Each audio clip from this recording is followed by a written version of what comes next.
Hello friends, welcome to WCTC Buldhana.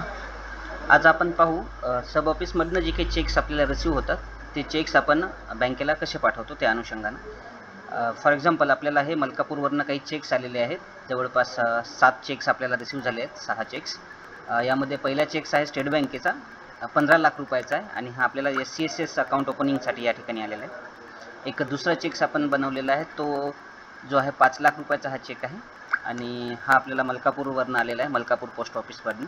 हा TD 5 year TD account ओपनिंगसाठी आलेला आहे।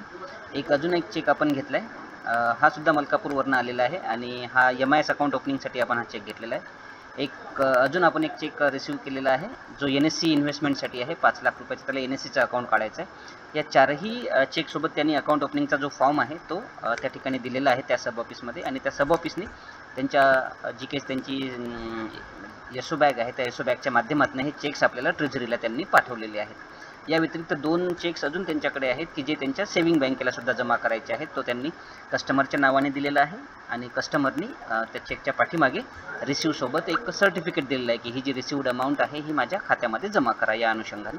एक दुसरा चेक आहे जो 3000 रुपयाचा आहे, हे सुद्धा त्याच्या सेव्हिंग बँकेच्या खात्याला आपल्याला जमा करायचे आहेत। अशा पद्धतीने आपल्याला हे चेक्स रिसीव्ह झालेले आहेत। आपण असं कन्सिडर करू की आज एवढेच चेक आपल्याला आहेत की जे आज आपण क्लिअरिंगला पाठवणार आहोत। मॅन्युअल सिनेरिओमध्ये हे जे चेक्स आहेत सुरुवातीला आउट ऑफ अकाउंट येतील ट्रेझरीमध्ये मलकापूरच्या, आणि मलकापूरवाले जे आहेत ते क्लिअरिंग हाऊस जिथे कुठे आपली ग्रीड असेल जी सध्या हेड ऑफिसला अटॅच आहे त्या ठिकाणी त्यांनी हे आपल्याला चेक्स पाठवलेले आहेत। आता हेड ऑफिसमधला जो काही क्लिअरिंग PA असेल किंवा ज्याच्याकडे हे क्लिअरिंगचं काम आहे तो हे जे चेक्स आहेत हे सगळं चेक करून घेईल आणि त्या ग्रीडसाठी जे काही आपल्याकडे सॉफ्टवेअर आहे त्या सॉफ्टवेअरमध्ये तो सगळेच्या सगळे आर्टिकल त्याचे स्कॅन करेल। स्कॅन केल्यानंतर तो ही जी ग्रीड आहे ही त्या ग्रीडला तो सबमिट करून देईल आणि दुपारपर्यंत साधारणतः त्याला त्याचा जो काही रिस्पॉन्स आहे तो येऊन जाईल आणि आपण असं या ठिकाणी कन्सिडर करूयात की हे सगळेच्या सगळे चेक क्लिअर झालेले आहेत।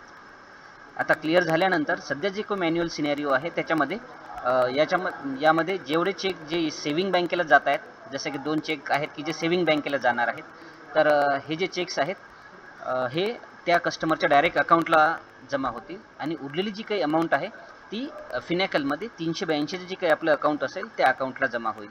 तर अशा पद्धतीनं साधारणतः सगळ्या चेकचं जर का आपण टोटल केली तर अशा पद्धतीने एक कन्सॉलिडेशन आपल्यासमोर तयार होईल।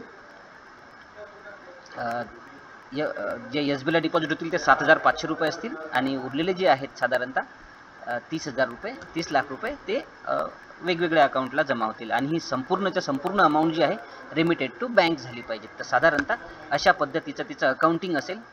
हे झालं मॅन्युअल अकाउंटिंग किंवा फिनॅकल इन रिस्पेक्ट ऑफ फिनॅकल अकाउंटिंग। आता आपल्याला हे सगळंच्या सगळं IT 2.0 मध्ये कसं आपल्याला एंटर्ड करायचं आहे ते आपण पाहणार आहोत। त्याच्यासाठी आपण ट्रेझररनं लॉग इन करूयात।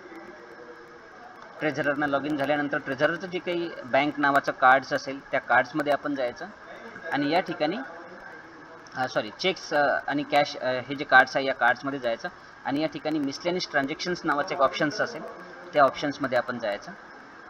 या ऑप्शन्समध्ये गेल्यानंतर आपल्यासमोर जी काही डिटेल्स आहेत त्या डिटेल्स आपल्याला त्या ठिकाणी टाकाव्या लागतील। आता आपण पाहू शकतो या ठिकाणी हा जो चेक नंबर आहे, प्रत्येकाचे चेक्स नंबरसुद्धा आपल्याला त्या निमित्तानं लागतील। तिसरा जो चेक्स आहे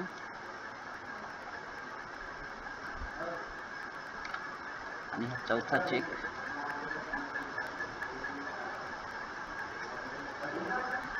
पाचवा चेक आणि 6वा चेक।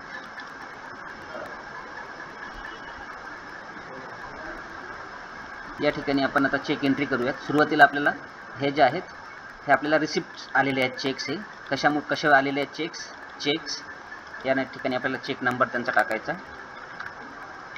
त्यानंतर कोणत्या तारखेचा आहे तो आपण असं करूयात की 10 तारखेचा आहे। या ठिकाणी DDMMYY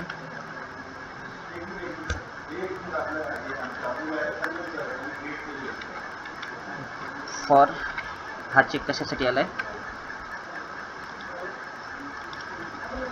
फॉर SCSS अकाउंट। या ठिकाणी SCSSचा जो काही आपला हेड असेल त्या हेड्समध्ये आपल्याला त्याला टाकावं लागेल त्या निमित्ताने। इथे त्यांचे जे काही GL आहेत त्या GLsमध्ये आपण पाहू शकतो सिनियर सिटीजनचा जो काही चेक असेल तो आपण या ठिकाणी त्याचा GL असा सिलेक्ट करायचा, सिनियर सिटीजन रिसिप्ट, आणि त्याची अमाऊंट टाकायची 30 लाख. जर का चेक असेल तर या ठिकाणी आपण चेकसुद्धा अपलोड करू शकतो, मॅन्डेटरी नाही आहे, त्याच्यामुळे आपण जस्ट याला इन्सर्ट केला. इन्सर्ट केले की आपण बघू शकतो खाली हा चेक एंटर झालेला आहे. नंतर पुन्हा दुसरा चेक्स,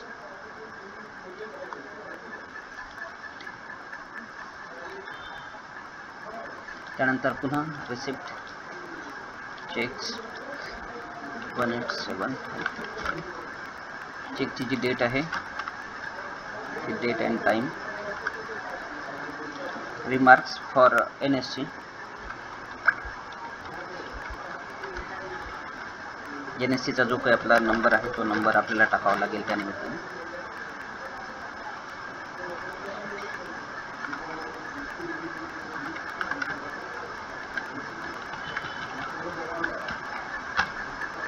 आहे 5 लाख रुपये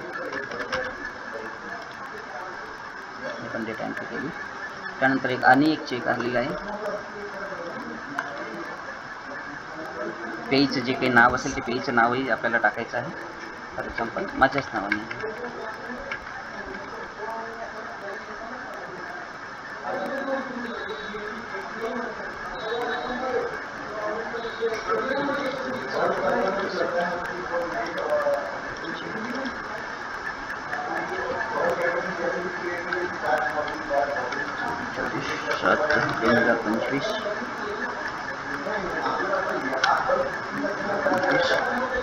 for MIS deposit, MIS चा कोड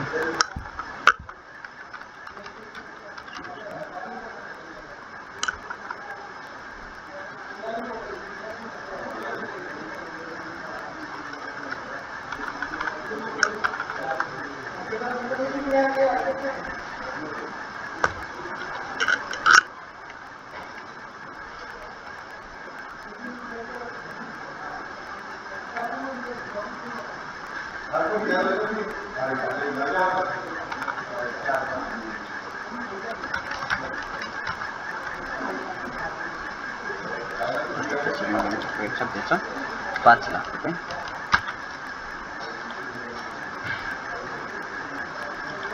तीन चेक झाले. त्यानंतर पुन्हा एक रिसिप्ट बाय चेक 955 445 7 10 2025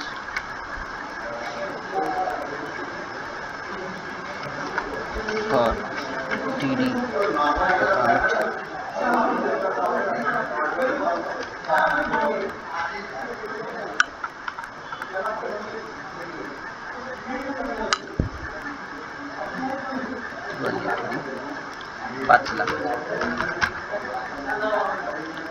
अशा पद्धतीने आपण हे सगळे इन्व्हेस्टमेंटचे चेक टाकलेत. यानंतर आपल्याला 2 चेक सेव्हिंग बँकेसाठी सुद्धा रिसीव्ह झालेत, ते आता आपण या ठिकाणी टाकतो.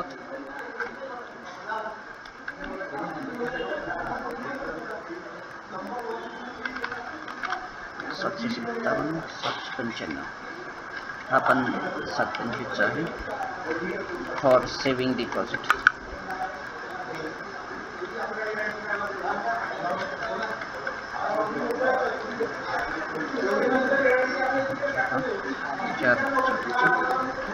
चेक दर 30 रुपयाचा 3000 आणि 4500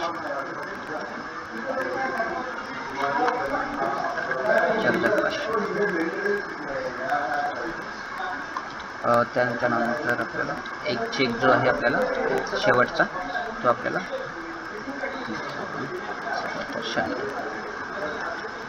7/10/2025 फॉर सेव्हिंग.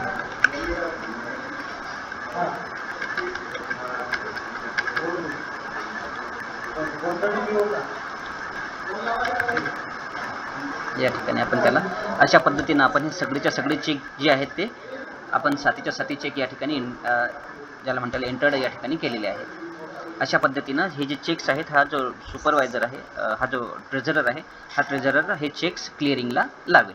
अशा पद्धतीनं सब ऑफिसमधनं आलेले जे चेक्स आहेत हे आपण याची डेटा एंट्री केली आणि आता हे मॅन्युअली CTS मध्ये आपण स्कॅन करून CTS ग्रीडला पाठवलेले आहेत.